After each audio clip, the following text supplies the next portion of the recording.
You wake up in the middle of the night feeling something crawling on your skin. At first you ignore it, but then it happens again and again. By the time you turn on the light, there's nothing there, no sound, no movement, just tiny marks on your skin. Most people think it's nothing, maybe mosquitoes, maybe irritation. But a few days later, those marks turn into a pattern. Small bites, lined up. That's when it hits you. This isn't random. You might be dealing with something far worse. Bed bugs. And once they get in, they don't just stay in one place. They spread into your mattress, your furniture, even your walls. Here's the scary part. They don't need dirt. They don't need food crumbs. They only need one thing. You. And getting rid of them? That's where most people lose, because the first thing people do is exactly what makes the problem worse. They go out, buy expensive sprays, foggers, chemical treatments, and for a moment, it feels like it's working. But a few days later, they're back, same bites, same feeling, same problem. So what's going wrong? The truth is, bed bugs are not easy to kill. Not because they're strong, but because of how they survive. They hide in places you don't see. Tiny cracks, fabric seams, behind headboards, inside folds of your mattress. And most chemical sprays, they only work on contact. If the bug isn't directly hit, it survives.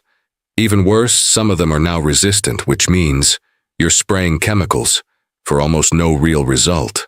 So people keep trying more spray, more money, more frustration. And still, the problem doesn't go away. But here's where it gets interesting. There's a simple powder. Costs just a few dollars. No strong smell, no complicated setup. And when it's used correctly, it doesn't just kill a few bugs, it can wipe out the entire infestation. Not by poisoning them, not by attacking their nervous system, but by using something much simpler, something physical. And that's exactly why they can't build resistance to it. But here's the catch. Most people who try this fail. Not because it doesn't work, but because they use it the wrong way. They apply too much, or in the wrong place, or expect instant results from something that works differently.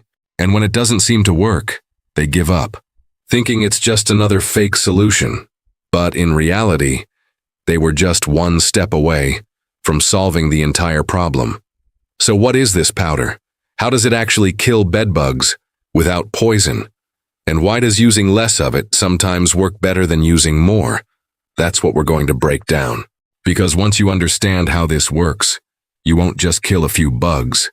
You'll understand how to stop the problem completely. So what is this powder, and how can something so simple do what expensive chemicals often fail to do? The answer is not what most people expect, because this powder doesn't kill bugs like poison. There's no toxin, no chemical reaction inside their body. Instead, it works from the outside. To understand this, you need to know one small detail about insects. Bed bugs don't have skin like us. Their entire body is covered with a very thin outer layer, almost like a protective coating. This layer does one very important job. It keeps moisture inside their body. Without it, they can't survive. Now here's where the powder comes in. This isn't just normal dust.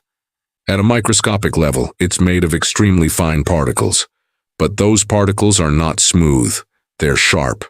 Not sharp enough to cut your skin, but sharp enough to damage something much thinner, like the outer layer of an insect. When a bed bug walks through this powder, two things start happening at the same time. First, those tiny particles stick to its body. Second, they begin to scratch and weaken that protective layer.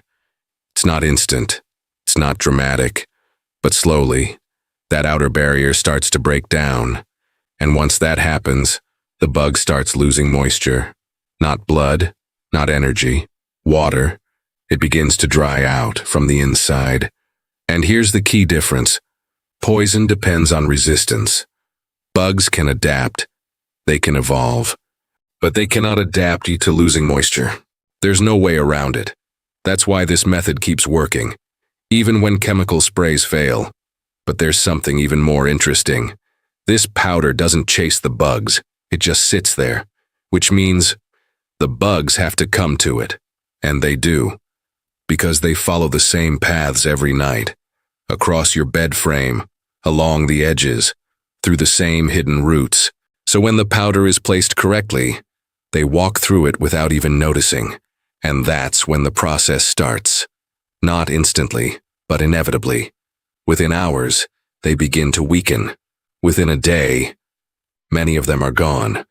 But this is where most people misunderstand everything, because they expect something dramatic.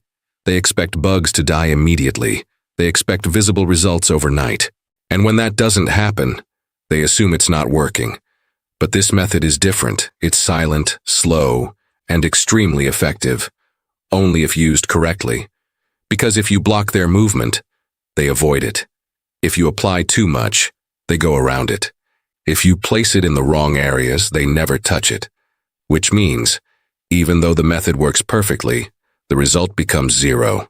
So it's not just about the powder, it's about how you use it. And that's exactly where most people fail. So now you know, this powder doesn't kill instantly. It works by contact, and it works over time. But this is where most people make their biggest mistake. They think, more powder means faster results, so they take a handful and spread it everywhere. Thick layers, visible patches, white powder all over the place.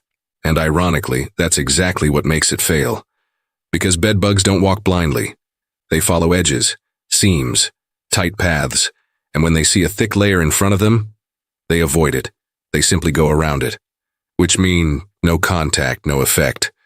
So the goal is not to cover everything. The goal is to make it invisible. A very thin layer, almost like dust. Something they can't detect, but still walk through. That's the difference between failure and actual results. Now let's talk about placement. Throwing it randomly won't work. You need to think like the bug. Where do they move? Start with the mattress, not the top. Focus on the seams, the folds, the edges. Then move to the bed frame, corners, joints, hidden gaps. Anywhere they can hide or pass through. Next, the floor around the bed, especially along walls, because that's their highway. And one more critical area that most people completely ignore. Behind the headboard. This is one of their favorite hiding spots. Dark, undisturbed, perfect for them. If you miss this area, you're leaving the source untouched. Now here's another mistake. People clean it too soon. They apply the powder, wait a day or two, and then vacuum everything, thinking the job is done. But remember, this is not instant. Some bugs will take longer to come out. Some won't cross immediately. If you remove the powder too early, you break the entire system. So patience is part of the process. Leave it in place. Let it do its job. And over time, you'll notice something. Fewer bites, less activity, until eventually, nothing. But let's be clear about one thing. This is not magic. If the infestation is extreme, this alone may not be enough. But in most cases, especially early to moderate ones, this method can completely change the outcome, and it does it without chemicals, without strong smells, without constant reapplication, just a simple material used the right way. Now here's something I want to know from you. If you've ever tried this before, and it didn't work, what did you do differently? Drop it in the comments, because most people miss one small detail, and that's exactly what causes failure. And if this video helped you understand something that most people get wrong, hit like so more people can see it, and subscribe, because this channel is all about simple ideas that work only when you understand them properly.